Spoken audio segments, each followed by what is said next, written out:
When is our eyes red?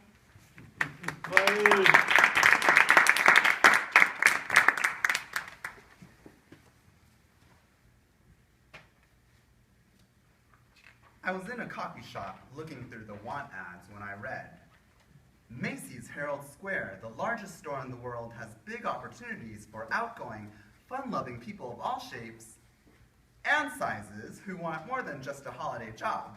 Working as an elf in Macy's Santaland means being at the center of the excitement. I circled the ad and laughed out loud at the thought of it. The man seated next to me turned on his stool, checking to see if I was a lunatic. I continued to laugh quietly. Yesterday, I applied for a job at UPS. They're hiring driver's helpers for the upcoming Christmas season, and I went to their headquarters filled with hope. In line with 300 other men and women, my hope diminished. During the brief interview, I was asked why I wanted to work for UPS, and I answered that I wanted to work for UPS because I like the brown uniforms. What did they expect me to say? I'd like to work for UPS because, in my opinion, it's an opportunity to showcase my substantial leadership skills in one of the finest private delivery companies this country has seen since the Pony Express. So I said I liked the uniforms, and the UPS interviewer turned to my application face down on his desk and said, "Give me a break." I came home this afternoon and checked the machine for a message from UPS, but the only message I got was from the company that holds my student loan, Sally Mae.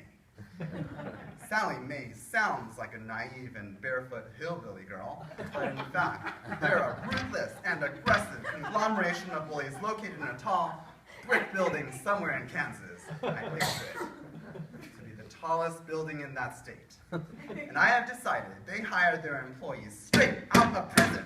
It scares me.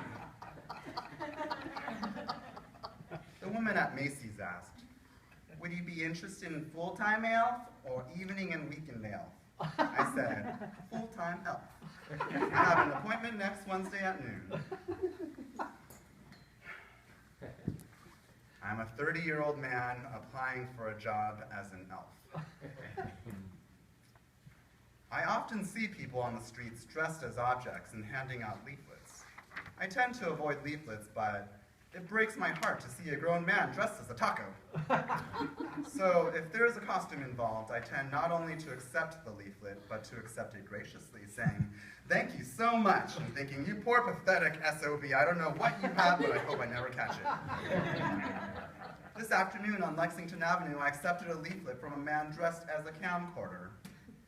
Hot dogs, peanuts, tacos, video cameras. These things make me sad because they don't fit in on the streets. In a parade maybe, but not the streets.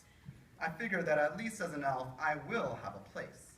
I'll be in Santa's village with all the other elves.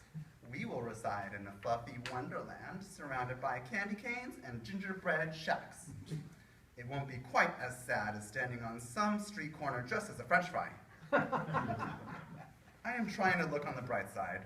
I arrived in New York 3 weeks ago with high hopes, hopes that have been challenged.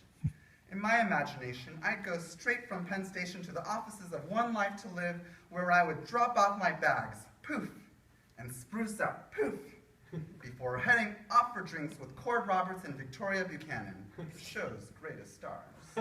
We'd sit in a plush booth at a Tony cocktail lounge where my new celebrity friends would lift their frosty glasses in my direction and say, "A toast to David Sedaris, the best writer this show has ever had." I'd say, "You guys, cut it out." It was my plan to act modest. People at surrounding tables would stare at us, whispering, "Is that?" I might be distracted by their enthusiasm, and Victoria Buchanan would lay her hand over mine and tell me that I'd better get used to being the center of attention. But instead, I'm applying for a job as an elf. Even worse than applying is the very real possibility that I will not be hired, that I couldn't even find work as an elf.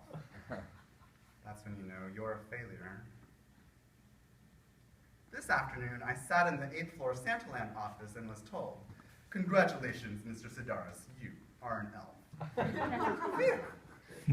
In order to become an elf, I filled out 10 pages worth of forms, took a multiple choice personality test, underwent 2 interviews, and submitted urine for a drug test. The first interview was general, designed to eliminate the obvious sociopaths. During the second interview, we were asked why we wanted to be elves. This is always a problem question. I listened as the woman ahead of me, a former waitress, answered the question, saying, "I really want to be an elf because I think it's about acting, and before this I worked in a restaurant which was run by this really wonderful woman who had a dream to open a restaurant, and it made me realize that it's really, really important to have a dream." Everything this woman said, every phrase and sentence was punctuated with a question mark, and the interviewer never raised an eyebrow. When it was my turn, I explained that I wanted to be an elf because it was one of the most frightening career opportunities I had ever come across. The interviewer raised her face from my application and said, "And?"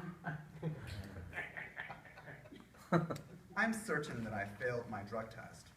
My urine had roaches and stems floating in it, but still they hired me because I'm short, 5 feet 5 inches. Almost everyone they hired is short, one's a dwarf. After the second interview, I was brought to the manager's office where I was shown a floor plan.